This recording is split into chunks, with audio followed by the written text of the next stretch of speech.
안녕하세요. 슬기로운 지리생활 최강입니다. 저는 현재 고등학교 3학년입니다. 제가 유튜브 동영상을 찍게 된 이유는 수능 세계지리를 홍보하기 위해서인데요. 매체를 활용하기 때문에 고급 어휘로 미디어 마케팅이라고도 하죠. 1학년 겨울방학 때 저는 세계지리를 수능 특강으로 예습하면서 세계지리의 맛을 알게 되었습니다. 이게 이렇게 재밌는 줄은 솔직히 저도 몰랐거든요. 근데 이게 지리라는 과목이 좀 거시적인 과목이다 보니까 엄청나게 깊숙하게 들어가지도 않고 제 취향에 딱이더라고요. 그리고 2학년 때 세계지리를 진짜 내신으로 공부하게 되면서 이것만큼 꿀 과목이 없다 이렇게 생각한 저는 수능 사탐 두 과목 중 하나를 세계지리로 보겠다고 결심했습니다.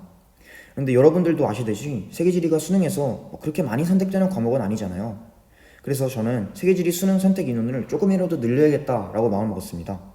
먼저 친구들의 세계지리에 대한 인식을 확인했어요. 친구들의 얘기를 들어보니 대부분 개념이 엄청 많아서 거부감을 느낀다는 평이 많았었어요. 그러나 또한 대부분의 친구들이 세계지리 과목 자체는 흥미롭고 재밌었다라는 평도 많았었어요. 그래서 결국 문제는 이 어렵고 난해하고 좀 이제 방대한 양의 개념을 어떻게 쉽게 풀어가느냐, 어떻게 재미있게 풀어나가느냐 였습니다. 저는 2학년이 끝나고 겨울방학 때 여러 지리 강사들의 팁과 노하우를 참고해서 저만의 세계지리 자습서를 완성했습니다. 이 책에는 세계지리의 내용뿐만 아니라 제게 세계지리를 공부하면서 얻은 짬, 그래프의 분석법, 신박한 암기법을 포함한 여러 팁들이 모두 들어가 있습니다. 뭐 대충 어떻게 생겼냐, 뭐 이런 식으로 스프링 노트를 제가 2권을 샀거든요. 이런 식으로. 그래서 여기다가 세계지리, 월드 지오그래피 1권, 2권 이런 식으로 제가 책을 만들었는데요. 그러니까 이게 내용이 어떻게 구성이 되어 있냐. 먼저 제가 일단 세계지리 내용이 먼저 기본이 되어 있죠. 세계지리 그냥 뭐 수능 특강 또는 자습서의 내용. 다음 두 번째로는 얻은 짬. 이게 아무래도 많이 공부하다 보면은 여러 지역들이 많이 나오니까 뒤에도 언급하겠지만 짬이 생기더라고요 이게. 그리고 세 번째로 그래프의 분석법. 세계지리, 한국지리, 지리 과목은 그래프가 문제로 많이 나오기 때문에 그래프를 분석하는 내역이 굉장히 중요합니다. 자, 네 번째로 신박한 암기법. 근데 아무리 암기 과목이 아니다라고 해도 암기의 내용이 있을 수밖에 없어요. 과탐도 그렇고 또는 수학도 그렇고. 네, 그렇기 때문에 암기를 하는 방법이 굉장히 중요한데 많이 하다 보니까 이렇게 하면 암기가 쉬워지겠구나 라고 느끼더라고요. 그래서 제가 이렇게 4개를 완성했는데, 물론 제가 이거는 제가 자필로 직접 작성을 해서 쓴 거기 때문에 여기서는 조금 보여드리기 힘들 것 같고요. 여기서는 세계지리 수능 특강과 또는 메모장을 이용해서 함께 메모를 하면서 동영상을 이끌어갈 예정입니다. 하지만 제가 이 책을 가지고 오프라인에서 세계지리를 선택할지 말지 고민하는 친구들 4명에게 6시간 동안 수업을 해주었습니다. 그중 4명 중 3명이 세계지리를 선택하겠다라는 긍정적 답변이 나왔습니다. 저는 이 채널에는 세계지리의 모든 내용을 담지 않을 거예요. 제가 이 책에는 모든 내용을 담았지만 이 강좌라고 해야 되나? 네, 이 채널의 동영상에서는 모든 내용을 담진 않을 거예요. 몇 개의 중요하거나 흥미로운 내용을 뽑아서 각 약 4개의 차시를 구분하여 영상을 찍을 겁니다.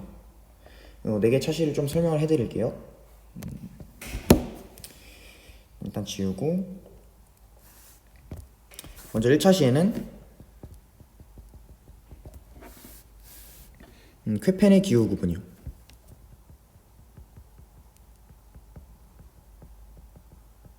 쾌펜의 기호 구분과 그래프 분석에 대하여 먼저 설명을 해드릴 거예요. 쾌펜의 기후 구분은요, 세계지리의 기후 파트에서 가장 기본이자 핵심이 되는 개념이죠. 근데 이거 모르시면은 세계지리 깔끔히 포기하시면 돼요. 네, 장난이고요. 이제부터 하면 되죠, 뭐. 그쵸? 그 다음에 2차 시에는 뭐를 할 거냐? 기후별로 많이 나오는 지역 소개. 네, 이렇게가 2차 시입니다. 그러니까 이게 아무래도 세계지리 하면은 뭐 세계의 지도를 다 외워야 하냐, 뭐 어떤 나라 이름, 수도, 위치 다 외워야 되냐 이러시는 분들 있을 것 같거든요. 근데 뭐 그 정도는 아니고요. 그냥 나오는 지역이 따로 정해져 있어요, 거의. 근데 그거를 좀 소개를 해드리면서 기후별로 2차 시를 마무리하도록 하겠고요. 다음 3차 시에는